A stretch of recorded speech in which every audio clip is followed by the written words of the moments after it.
તમારી માટે એટલી મહેનત કરે છે, પરંતુ બે ચાર છોકરા એવા છે કે જે કોઈ કામ કરી લેતા નથી, વાતને કરી લેતા નથી.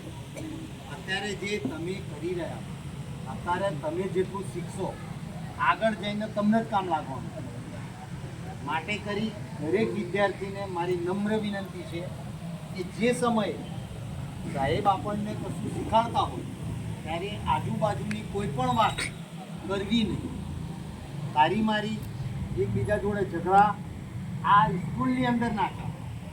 કેટલા છોકરા અંદરો અંદર લડે છે કે મારું આણે લઈ લીધું, મારું આણે લઈ લીધું. એ પોતાની સંપૂર્ણ જવાબદારી હોય છે, એ પોતાને સાચવવાનું હોય.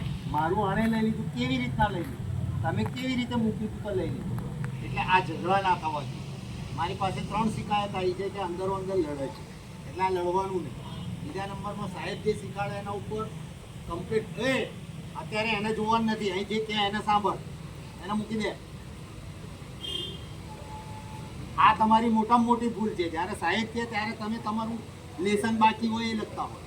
તમે જ્યારે લેસન લખતા હોય, સાહેબ તમને શીખાડતા હોય તો તમે લેસનમાં હોય સાહેબે શું શીખાડ્યું એ તમારી કાનની અંદર પડે ને દિમાગમાં આવે.